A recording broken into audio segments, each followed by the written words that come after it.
Hello student, welcome to apex Gurukul channel. स्थिर विद्युत का नेक्स्ट टॉपिक हम स्टार्ट करते हैं, विद्युत द्विध्रुव इलेक्ट्रिक डाइपोल। अब देखो, ये एक इम्पोर्टेंट टॉपिक है हमारे लिए, आरबीसी बोर्ड में भी, एनसीईआरटी के लिए भी, सीबीएसई बोर्ड में भी।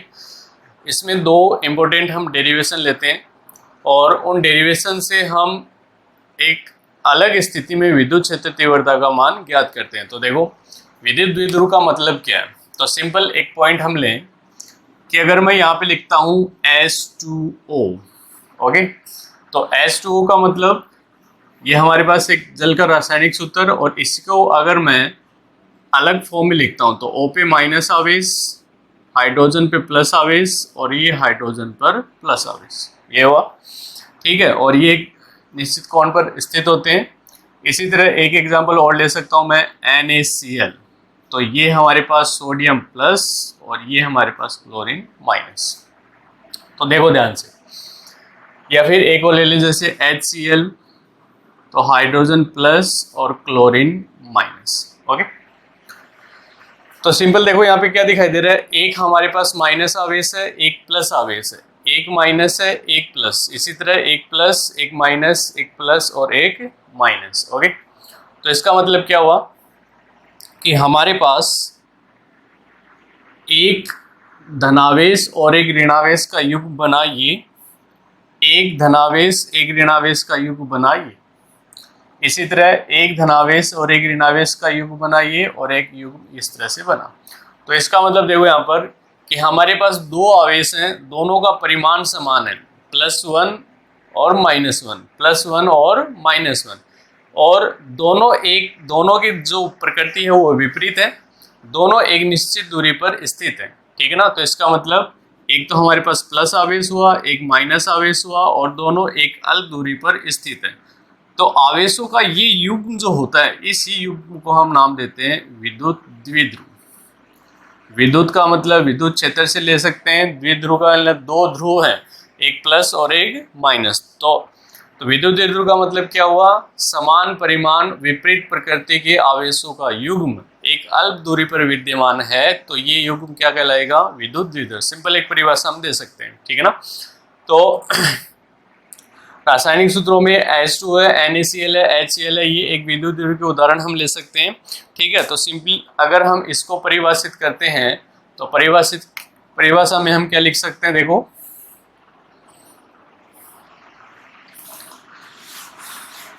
तो विद्युत द्विध्रुव के उदाहरण हम लें या इससे विद्युत क्षेत्र तीव्रता का मान हम निकालें तो वो देखो क्या आएगा। तो सिंपली हम क्या लिख सकते हैं, समान परिमाण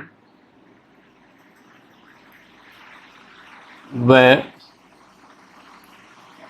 विपरीत प्रकृति के आवेशों का युग्म जिसमें आवेश अल्प दूरी पर स्थित हैं, क्या कहलाता है, विद्युत द्विध्रुव कहलाता है। सिंपल ये परिभाषा दे सकते हैं। तो देखो परिभाषा क्या, अगर ये समान परिमाण और विपरीत प्रकृति के आवेशों का युग्म, तो एक मैंने मान लिया प्लस आवेश है और एक मैंने मान लिया माइनस आवेश है Q, दोनों का परिमाण समान है और दोनों एक दूसरे से मान लिया जाए कितनी दूरी पर है, 2a दूरी पर है। तो 2a दूरी जो है वो उनके केंद्रों को जोड़ने वाली बीच की दूरी है, और इन दोनों का केंद्र बिंदु मान लिया मैं O, तो ये दूरी कितनी होगी a, और ये दूरी भी कितनी होगी a। आप a ले सकते हो, a/2 ले सकते हो, ठीक है। बस फ्रैक्शन फॉर्म से बचने के लिए हम यहाँ पे कितने ले रहे हैं, 2a ले रहे हैं, ओके। तो विद्युत द्विध्रुव हमारे पास ये हो गया। अब देखो सिंपल, अगर विद्युत द्विध्रुव के हम उदाहरण देखते हैं तो देखो हमारे पास दो प्रकार के द्विध्रुव होते हैं या अणु होते हैं। एक तो हमारे पास होता है ध्रुवीय अणु,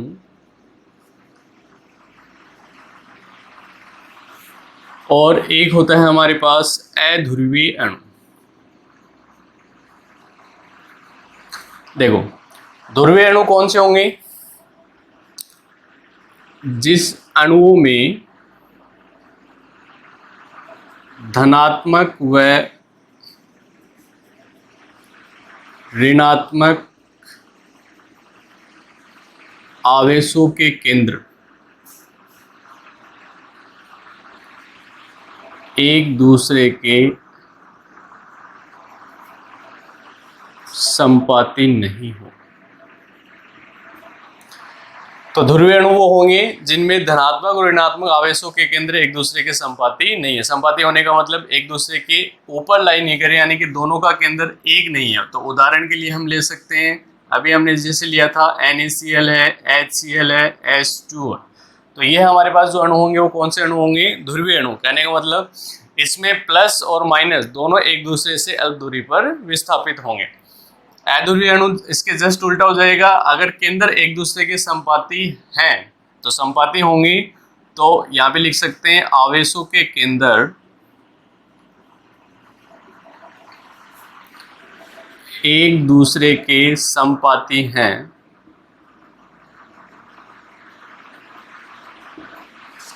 तो ऐसे अणु अध्रुवीय अणु होते हैं। सिंपल, ठीक है, कोई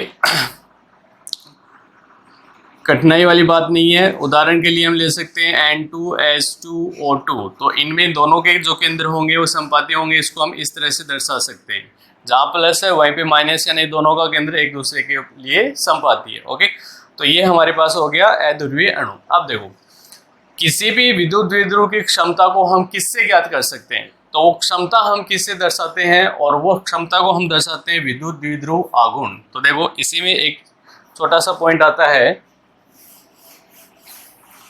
विद्युत द्विध्रुव आघूर्ण का मतलब क्या है? तो देखो, किसी भी द्विध्रुव में ऋणात्मकता को हम ले या फिर द्विध्रुव की क्षमता को हम ले, वो हम दर्शाते हैं विद्युत द्विध्रुव आघूर्ण से।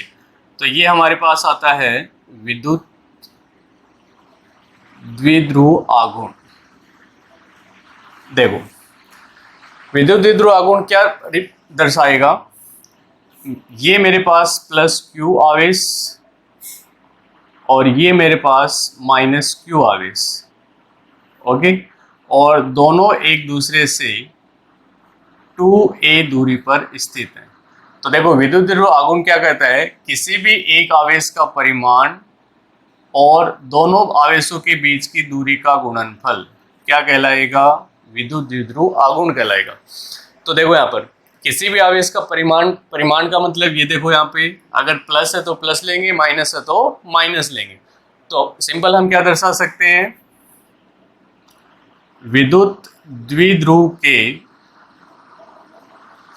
किसी एक आवेश का परिमाण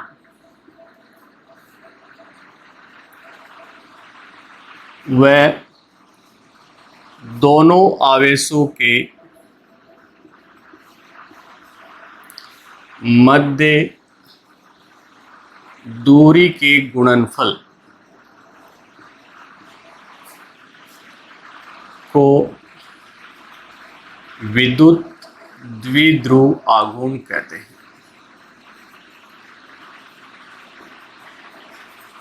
सिंपल, ठीक है। तो ये छोटी छोटी परिभाषाएं जो कई बार पूछ ली जाती हैं। तो देखो, विद्युत द्विध्रुव आघूर्ण हमें क्या बता रहा है? कोई भी एक आवेश है और दोनों के बीच की दूरी का गुणनफल हमें क्या बताएगा? विद्युत द्विध्रुव आघूर्ण, जो किसी भी द्विध्रुव की क्षमता को दर्शाता है। अब देखो, यहाँ पर एक छोटे छोटे पॉइंट आते हैं कि विद्युत द्विध्रुव आघूर्ण है क्या और उसका इसकी जो दिशा है वो क्या होती है। तो यहाँ पे देखो, सबसे पहली बात, ध्रुवीय अणु और अध्रुवीय अणु के द्विध्रुव आघूर्ण की बात करें तो द्विध्रुव आघूर्ण जो है वो किसका गुणनफल है? Q और दोनों के बीच की दूरी। तो यहाँ पे देखो, यहाँ पर ये आवेश और ये माइनस आवेश, तो ध्रुवीय अणु में दोनों एक दूसरे के संपाती नहीं होते, और संपाती नहीं होते तो इसका मतलब इनकी कुछ दूरी होगी। तो इसका मतलब इन ध्रुवीय अणुओं का एक नियत बोल सकते हैं या फिर बोल सकते हैं स्थायी द्विध्रुव आघूर्ण होता है। तो ध्रुवीय अणु का क्या होता है? स्थायी द्विध्रुव आघूर्ण होगा, ठीक है। और वो क्यों होगा? स्थायी विद्युत आघूर्ण या द्विध्रुव आघूर्ण भी बोल सकते हैं। ओके, तो इसका रीजन दोनों के बीच की जो दूरी है वो निश्चित है, निश्चित होने की वजह से इनका स्थायी विद्युत द्विध्रुव आघूर्ण होगा। लेकिन यहाँ पे देखो, यहाँ पर दोनों के बीच की दूरी यानी कि 2a का मान है वो क्या है, मेरे पास 0 है। तो 2a का मान 0, तो इसका मतलब p का जो मान होगा वो क्या होगा, 0 होगा। तो इसका मतलब इनका जो आघूर्ण है, विद्युत द्विध्रुव आघूर्ण का मान कितना होता है, 0 होता है। लेकिन ये कब 0 होता है, ये कब 0 होता है, जब हमारे पास E, और E का मतलब क्या है, विद्युत क्षेत्र। तो विद्युत क्षेत्र में अगर हम इनको रखेंगे तो विद्युत द्विध्रुव आघूर्ण का मान 0 होगा। लेकिन जब E का मान 0 नहीं होगा तब P का मान भी 0 नहीं होगा। तो ये आगे हम नेक्स्ट पॉइंट में पढ़ेंगे कि ऐसा क्यों नहीं होता। और ऐसे मैं बता देता हूँ, जैसे हम इनको विद्युत क्षेत्र में रखेंगे तो विद्युत क्षेत्र के कारण इन दोनों आवेशों पे बल लगेगा, और बल लगने के कारण ये एक दूसरे से विस्थापित होंगे, और विस्थापित होने के कारण दोनों एक के बीच एक दूरी बन जाएगी, और दूरी बन जाएगी तो इस सूत्र से P का मान कुछ बन जाएगा। ओके, तो इस वजह से यहाँ पर विद्युत क्षेत्र में इनका द्विध्रुव आघूर्ण 0 नहीं होता, और विद्युत क्षेत्र अगर 0 है तो इसका मान भी 0 होगा। ओके, तो ये हमारे पास विद्युत द्विध्रुव आघूर्ण। अब देखो, इसके बारे में एक दो पॉइंट हम ले लें और उसके बाद हम इसका डिटेल में एक डेरिवेशन लेते हैं। विद्युत द्विध्रुव आघूर्ण की दिशा क्या है, ये सदिश राशि है, ठीक है। तो विद्युत द्विध्रुव आघूर्ण कौन सी राशि है मेरे पास, सदिश राशि। जो दिशा जो होती है वो कहाँ से कहाँ होती है, ऋणात्मक आवेश से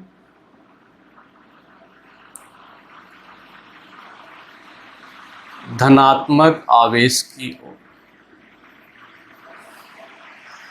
तो इसका मतलब ये हमारे पास P की जो दिशा होगी वो ये हो, सॉरी उल्टा लिख दिया मैंने, माइनस से प्लस, ऋणात्मक आवेश से धनात्मक आवेश।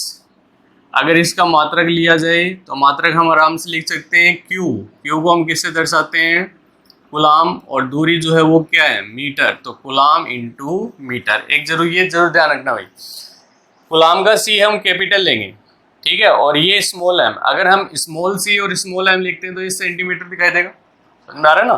तो ये कैपिटल C और ये स्मॉल m, तो कुलाम इंटू मीटर। ओके, अगर इसका वीमी सूत्र लिखा जाए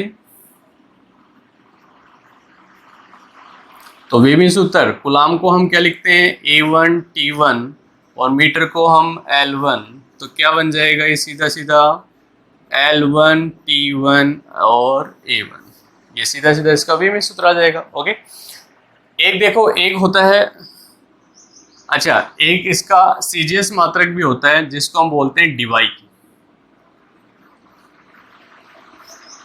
और 1 कुलाम मीटर जो होता है, सॉरी 1 डिवाई जो है वो 3.3 10⁻³ कुलाम के इक्वल होती है। डिवाई जो है वो 3.3 कुलाम इंटू मीटर, सॉरी।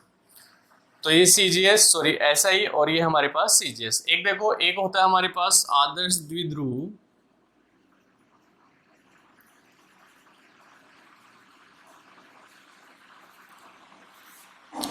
आदर्श विद्युत द्विध्रुव की क्या स्थिति है, किस स्थिति में आदर्श विद्युत द्विध्रुव होगा।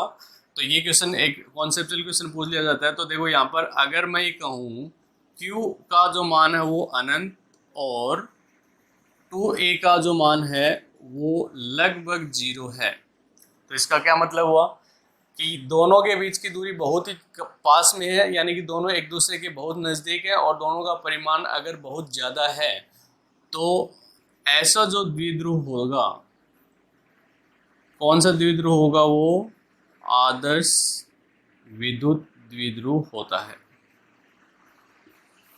वो कौन सा द्विध्रुव होगा, आदर्श होगा। ओके, तो देखो यहाँ पर दोनों आवेश एक दूसरे के बहुत पास हैं, तो इसका मतलब इनका एक बिंदु आकार होगा। तो बिंदु आकार में जो भी हमारे पास विद्युत द्विध्रुव आते हैं वो कौन से द्विध्रुव होंगे, हमारे पास आदर्श विद्युत द्विध्रुव। जैसे अगर किसी भी पदार्थ में अणु एक दूसरे के बहुत पास हैं, और बहुत पास हैं, तो इस तरह से ये हमारे पास एक आदर्श विद्युत द्विध्रुव हो सकता है।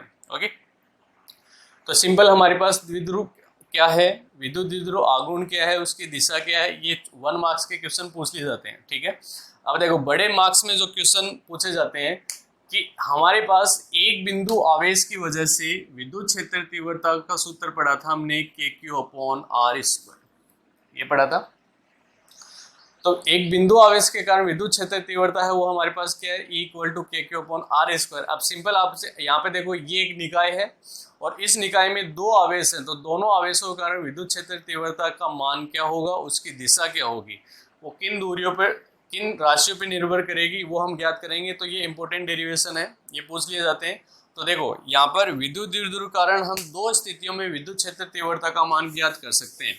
एक तो हमारे पास होती है अक्षीय स्थिति या जिसको हम अनुदैर्ध्य स्थिति बोल सकते हैं, और एक होती है हमारे पास अनुप्रस्थ या फिर निरक्षीय स्थिति।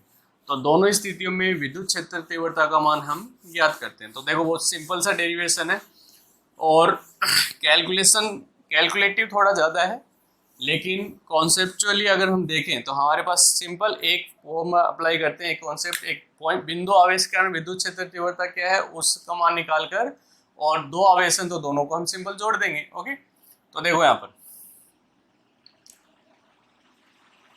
विद्युत द्विध्रुव के अक्षीय बिंदु या अक्षीय रेखा पर विद्युत क्षेत्र तीव्रता, अक्षीय बिंदु या अक्षीय रेखा पर विद्युत क्षेत्र तीव्रता। अब पॉइंट ये आता है कि अक्षीय रेखा या अक्षीय बिंदु का मतलब क्या है।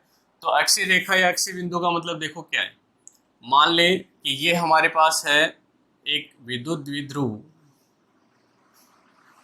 ये मान लिया मैंने -Q आवेश, ये मान लिया मैंने +Q आवेश, और ये P की दिशा हो गई, और ये दोनों के बीच की दूरी जो हम लेके चल रहे हैं वो कितनी है, 2a।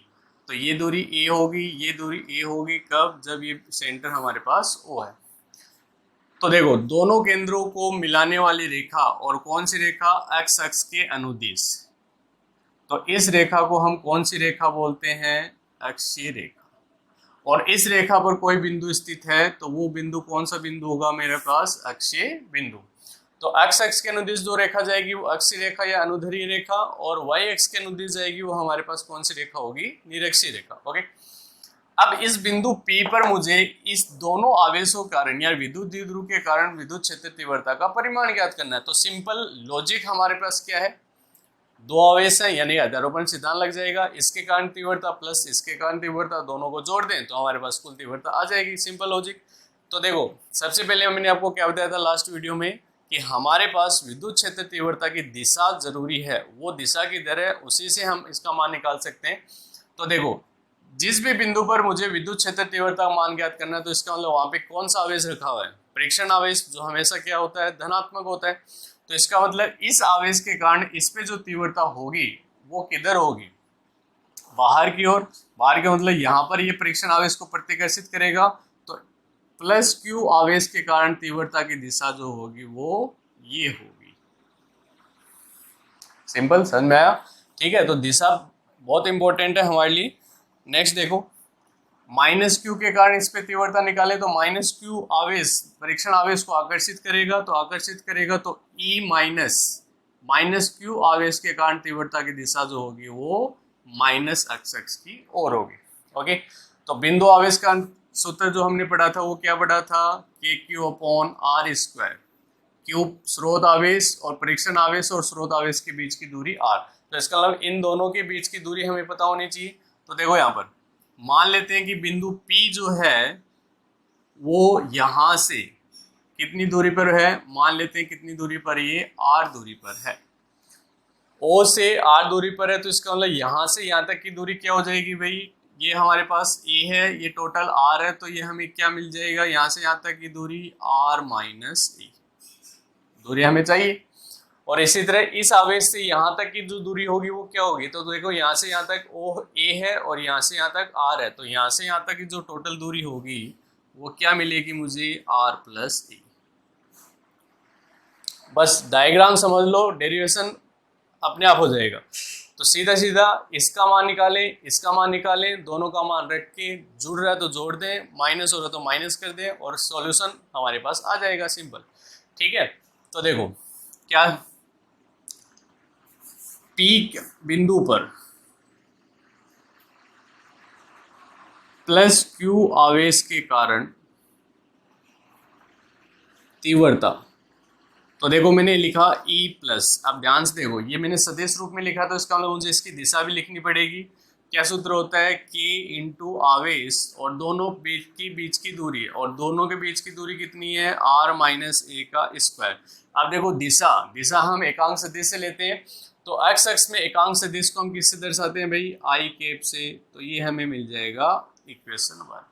तो प्लस आवेश की वजह से बिंदु P पर जो तीव्रता आई वो मेरे पास ये आ गई। ओके, नेक्स्ट, P बिंदु पर माइनस Q आवेश के कारण तीव्रता, इसके कारण तीव्रता जो आएगी वो क्या आ जाएगी, E माइनस आवेश का परिमाण, सदिश रूप में ले रहे हैं तो परिमाण रूप में लेंगे KQ, दोनों के बीच की दूरी क्या है, R प्लस ए, तो ये आ जाएगी R प्लस ए का स्क्वायर। और आप देखो दिशा जो है वो E माइनस की किधर है, माइनस x, तो माइनस x, तो इसका मतलब माइनस I के, इक्वेशन नंबर 2, राइट। तो देखो ध्यान से, अध्यारोपण सिद्धांत लगाते हैं, कुल तीव्रता है वो क्या हो जाएगी, जुड़ जाएगी। ठीक है, तो यहाँ पे क्या लिख सकते हैं, अध्यारोपण सिद्धांत से कुल तीव्रता E बराबर क्या आ जाएगा, E प्लस और E माइनस, राइट। तो दोनों के मान रख दें, E प्लस का मान देखो कितना है, KQ upon R minus A square I cap plus KQ upon R plus A square और माइनस आई कैप। ओके, दोनों को ऐड कर दिया, कॉमन क्या आ रहा है वो कॉमन ले लें और बाकी इसको हम सिंपल सोल्व कर लें। तो देखो इसको कॉमन अगर हम लें तो कॉमन हमें क्या मिल रहा है, KQ बाहर आ रहा है, I के बाहर आ रहा है, तो क्या बच जाएगा हमें, KQ तो बाहर आ गया, अंदर बच गया 1 अपॉन R माइनस ए का होल स्क्वायर। अब देखो ये माइनस को मैंने यहाँ पे ले लिया तो माइनस प्लस माइनस और 1 अपॉन R प्लस ए स्क्वायर और I कैप को मैंने बाहर निकाल लिया। ओके, अब देखो फटाफट लघुत्तम ले लें, लघुत्तम हमारे पास क्या आ जाएगा, R प्लस ए स्क्वायर R माइनस ए स्क्वायर, ये ऊपर जाएगा तो देखो R प्लस ए स्क्वायर माइनस R माइनस ए स्क्वायर। तो देखो इस पूरे डेरिवेशन में इंपॉर्टेंट इक्वेशन है वो क्या है, सिंपल कॉन्सेप्ट लॉजिक है वो क्या है, एक बिंदु आवेश का तीव्रता निकालें, दूसरा आवेश है तो दूसरे कारण और अध्यारोपण करके हम जोड़ दें। बाकी पूरी इसमें कैलकुलेशन है और कुछ भी नहीं, कैलकुलेशन करके लास्ट एंड तक पहुंच जाए वो हमारे पास क्या आ जाएगा, रिजल्ट आ जाएगा। ओके, तो देखो यहाँ पर इसको हम सोल्व करें तो E equal to KQ, A plus B का होल स्क्वायर ओपन करें, A square plus B square plus 2AB minus, देखो इस माइनस को अंदर मल्टीप्लाई करने से पहले देखो इसको ओपन करेंगे, R स्क्वायर प्लस ए स्क्वायर माइनस 2R इंटू ए, तो इसका मतलब माइनस है वो मल्टीप्लाई होगा, तो माइनस है वो प्लस और प्लस है वो माइनस, तो डायरेक्ट में लिख दूँ इसको R स्क्वायर माइनस ए स्क्वायर प्लस 2RA, और देखो इसको मैं लिख सकता हूँ R स्क्वायर माइनस ए स्क्वायर का होल स्क्वायर। फॉर्मूला मैं लगा रहा हूँ a प्लस बी का whole square, a minus B का होल स्क्वायर, इसको हम लिख सकते हैं a square minus B square का होल स्क्वायर। सॉल्व करेंगे तो हमारे पास ये आएगा, ये फॉर्मूला या ध्यान रखना। तो देखो ये हमारे पास कट हो रहा है तो E की जो वैल्यू बचती है, अब यहाँ पे देखो डायरेक्शन भी हमारे पास है I कैप, ये I कैप और ये सॉरी, तो E की जो वैल्यू आएगी वो क्या आ जाएगी, KQ 2RA और 2RA कितना हो जाएगा 4RA और divide by R square minus A square का whole square into I cap, right. अब देखो इस इक्वेशन को हम विद्युत द्विध्रुव आघूर्ण P के रूप में लिखना चाहें, एक रिजल्ट तो हमारे पास ये आ गया सिंपल। अगर हम इसको P की फॉर्म में लिखना चाहें तो क्या पढ़ा हमने, P की वैल्यू Q इंटू 2A, तो देखो इसको मैं क्या लिख दूं, E इक्वल टू 2 को मैंने बाहर ले लिया, K को मैंने साथ में रखा, Q इंटू 2A और इंटू में R, और डिवाइड में आ गया आर स्क्वायर माइनस ए स्क्वायर का होल स्क्वायर और इंटू में i cap, right. Q into 2 है हमारे पास क्या है P, तो हमारे पास क्या जाएगा, इसको तो लिख दिया मैंने P, तो E की जो वैल्यू आती है वो क्या आएगी, K into 2 into k into p और इंटू R, और डिवाइड में क्या है आर स्क्वायर प्लस ए स्क्वायर का होल स्क्वायर और इंटू में आई कैप। देखो ये हमारे पास इलेक्ट्रिक फील्ड की वैल्यू आ गई 2 kpr और अपॉन में आर स्क्वायर माइनस ए स्क्वायर का होल स्क्वायर। अब देखो इसी को आपको कंडीशन अप्लाई करके देता है, अगर मैं यहाँ पे लिखूं यदि r is very very greater than a, अगर r का जो मान है वो a से बहुत ज़्यादा है, इसका क्या मतलब हुआ कि ये जो बिंदु P है यहाँ से दूरी बहुत अधिक है, तो ये वाली दूरी तो वैसे बहुत कम है, तो उस स्थिति में अल्प मान का अगर हम वर्क करेंगे तो वो और भी अल्प होगा, तो उसको अगर हम हटा दें तो हटा देंगे तो इक्वेशन पे कोई फर्क नहीं पड़ेगा, और कोई फर्क नहीं पड़ेगा तो हम ए स्क्वायर को लगभग 0 कर दें तो ई की जो वैल्यू आती है वो क्या आती है 2kpr divide by r square और स्क्वायर 4 और इंटू में आई के स्क्वायर 4 से 1 कट हो जाएगा तो 2kp अपॉन आर क्यूब और इंटू में आई कैप। ये हमारे पास आ गई नेट तीव्रता का मान, और अगर परिमाण के रूप में लिखना चाहें तो E बराबर क्या आ जाएगा 2kp अपॉन आर क्यूब, ये इसका परिमाण। तो देखो E की जो दिशा है वो नेट दिशा है वो किधर आ रही है, प्लस आई आ रहा है, तो किधर आ जाएगा ये एक्स एक्स की ओर, और अगर माइनस, अगर इसको हम इंटरचेंज कर दें प्लस की और माइनस के आवेश को इंटरचेंज कर दें तो दिशा इधर आ जाएगी, लेकिन परिमाण में कोई भी बदलाव नहीं होगा। तो जब भी डेरिवेशन करो तो ये कंफ्यूजन नहीं होना चाहिए कि माइनस इधर ले, कोई फर्क नहीं पड़ेगा, परिमाण पे कोई फर्क नहीं पड़ेगा, तीव्रता की दिशा है वो बदल जाएगी। ओके, तो यहाँ पे देखो तो ई का जो मान आता है वो 2kp upon are cube. Okay, अब आपसे पूछा जाए कि विद्युत द्विध्रुव के कारण तीव्रता का जो मान है वो दूरी के साथ किस तरह से परिवर्तित हो रहा है, तो देखो आपको साफ दिखाई दे रहा है कि E और R एक दूसरे के क्या हैं, व्युत्क्रमानुपाती, तो एक दूसरे व्युत्क्रमानुपाती है, तो इसका मतलब R का मान बढ़ेगा तो E का मान कम होता जाएगा। ओके, तो ये हमारे पास देखो अक्षीय रेखा पर विद्युत क्षेत्र तीव्रता का डेरिवेशन, सिंपल लॉजिक वही है, एक बिंदु आवेश के कारण तीव्रता है, दूसरे आवेश के कारण तीव्रता है, सूत्र अपना वही KQ अपॉन आर स्क्वायर।